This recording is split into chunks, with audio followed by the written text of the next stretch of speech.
ಕರ್ನಾಟಕ ಕಾಂಗ್ರೆಸ್ ಸರ್ಕಾರದ ನಾಯಕತ್ವ ಬದಲಾವಣೆ ಚರ್ಚೆ ಮತ್ತು ಅಧಿಕಾರ ಹಸ್ತಾಂತರ ವಿಚಾರ ಈಗ ಕ್ಲೈಮ್ಯಾಕ್ಸ್ ಹಂತಕ್ಕೆ ಬಂದಿದ್ದು ಮುಂದಿನ 2 ದಿನಗಳಲ್ಲಿ ಒಂದು ಮಹತ್ವದ ತೀರ್ಮಾನವಾಗಲಿದೆ ಅಂತ ಹೇಳಲಾಗ್ತಾ ಇದೆ.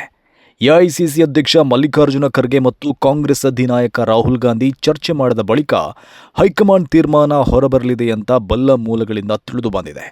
ಸದ್ಯ ದೆಹಲಿ ತಲುಪಿರುವ ಮಲ್ಲಿಕಾರ್ಜುನ ಖರ್ಗೆ ನಾಳೆ ಅಥವಾ ನಾಡಿದ್ದು ರಾಹುಲ್ ಗಾಂಧಿ ಜೊತೆ ಈ ಬಗ್ಗೆ ಚರ್ಚೆ ನಡೆಸುವ ಸಾಧ್ಯತೆ ಇದೆ.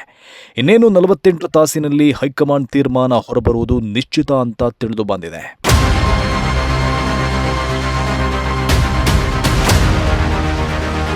ಬೆಂಗಳೂರಿನಲ್ಲಿದ್ದ ಖರ್ಗೆ ಅವರನ್ನ ಸಿಎಂ ಸಿದ್ದರಾಮಯ್ಯ ಮತ್ತು ಡಿಸಿಎಂ ಡಿಕೆ ಶಿವಕುಮಾರ್ ಭೇಟಿಯಾಗಿದ್ರು. ಇಬ್ಬರಿಗೂ ಏನು ಸಂದೇಶ ಕೊಡಬೇಕಿತ್ತು ಆ ಸಂದೇಶಗಳನ್ನು ಖರ್ಗೆಯವರು ನೀಡಿದ್ದಾರೆ ಎನ್ನಲಾಗ್ತಾ ಇದೆ. ಹಾಗೆ ಇಬ್ಬರ ಅಭಿಪ್ರಾಯಗಳನ್ನು ಖರ್ಗೆಯವರು ಪಡೆದುಕೊಂಡಿದ್ದಾರೆ. ಬೆಂಗಳೂರಿನಲ್ಲಿ ನಡೆದ ಮಾತುಕತೆ ವಿವರ ಮತ್ತು ರಾಜಕೀಯ ಬೆಳವಣಿಗೆಗಳ ಬಗ್ಗೆ ಖರ್ಗೆಯವರು ರಾಹುಲ್ ಗಾಂಧಿ ಅವರ ಜೊತೆ ಸಮಾಲೋಚನೆ ನಡೆಸಿದ ಬಳಿಕ ಹೈಕಮಾಂಡ್ ತೀರ್ಮಾನ ತೆಗೆದುಕೊಳ್ಳಲಿದೆ. ಆ ತೀರ್ಮಾನಕ್ಕೆ ಎರಡೂ ಬಣಗಳು ಬದ್ಧರಾಗಿರಬೇಕು ಎಂಬ ಸಂದೇಶವನ್ನು ಖರ್ಗೆಯವರು ಈಗಾಗಲೇ ನೀಡಿದ್ದಾರೆ ಅಂತ ತಿಳಿದು ಬಂದಿದೆ. ಈ ಬಗ್ಗೆ ದೆಹಲಿಯಲ್ಲಿ ಪ್ರತಿಕ್ರಿಯಿಸಲು ನಿರಾಕರಿಸಿರುವ ಮಲ್ಲಿಕಾರ್ಜುನ ಖರ್ಗೆಯವರು ಇವೆಲ್ಲ ಬಹಿರಂಗವಾಗಿ ಮಾತನಾಡುವ ವಿಚಾರವೇ ಅಲ್ಲ ಅಂದಿದ್ದಾರೆ. ಅದು ಇಲ್ಲಿ ಹೇಳತಕ್ಕಂಥ ವಿಷಯ ಅಲ್ಲ ಮತ್ತು ಬಹಿರಂಗವಾಗಿ ಯಾವುದೇ ಮಾತನಾಡತಕ್ಕಂಥ ಸಬ್ಜೆಕ್ಟ್ ಅಲ್ಲ.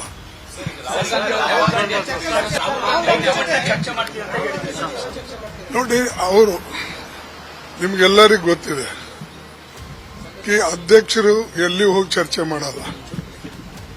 ಮೀಟಿಂಗ್ ಆದರೆ ಚರ್ಚೆ ಮಾಡ್ತಾರೆ. ಈ ಬೆಳವಣಿಗೆಗಳ ಬಗ್ಗೆ ಇವತ್ತು ಮತ್ತೆ ಪ್ರತಿಕ್ರಿಯಿಸಿರುವ ಸಿಎಂ ಸಿದ್ದರಾಮಯ್ಯ ಹೈಕಮಾಂಡ್ ತೀರ್ಮಾನಕ್ಕೆ ಬದ್ಧ ಅಂತ ಪುನರುಚ್ಚರಿಸಿದ್ದಾರೆ. ಈಗ ಉಂಟಾಗಿರುವ ಎಲ್ಲ ಗೊಂದಲಗಳಿಗೂ ಮುಕ್ತಾಯ ಹಾಡಲು ಹೈಕಮಾಂಡ್ ತೀರ್ಮಾನಿಸಬೇಕು ಎಂದು ಹೇಳಿದ್ದಾರೆ. ಹಾಗೆ ಡಿಕೆ ಶಿವಕುಮಾರ್ ಕೂಡ ಮೆತ್ತಗಾಗಿದ್ದು, ನಾನೇನು ಹೈಕಮಾಂಡ್ ಬಳಿ ಸಿಎಂ ಹುದ್ದೆ ಕೇಳಿಲ್ಲ, ಪಕ್ಷವನ್ನ ಮುಜುಗರಕ್ಕೀಡು ಮಾಡಲ್ಲ ಅಂತ ಹೇಳಿದ್ದಾರೆ.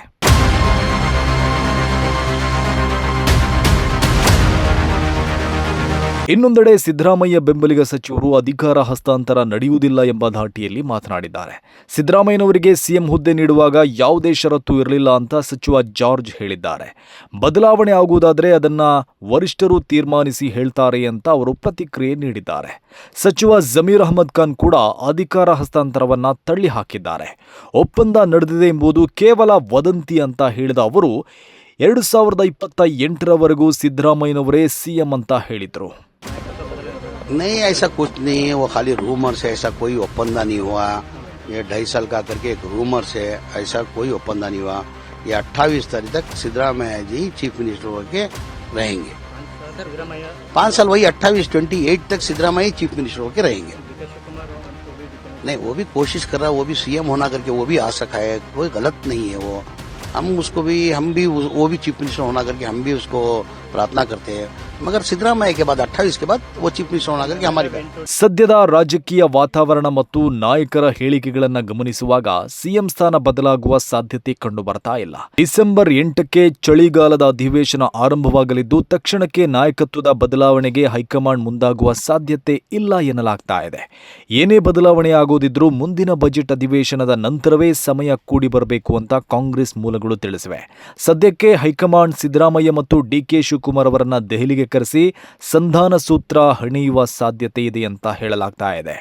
ಅಧಿಕಾರ ಹಸ್ತಾಂತರದ ಸಂಬಂಧ ಇಬ್ಬರ ಮನವೊಲಿಸಿ ಒಪ್ಪಂದ ಮಾಡಿಸಿ ಮುಂದಿನ ಕೆಲ ಸಮಯದವರೆಗೂ ಮುಂದೂಡುವುದು ಕಾಂಗ್ರೆಸ್ ಹೈಕಮಾಂಡ್ನ ಪ್ಲಾನ್ ಇದ್ದಂಗಿದೆ. ಕಾಂಗ್ರೆಸ್ ಹೈಕಮಾಂಡ್ನ ಆ ತೀರ್ಮಾನ 2 ದಿನಗಳಲ್ಲಿ ಅಂತಿಮಗೊಳ್ಳುವ ಸಾಧ್ಯತೆ ಇದೆ.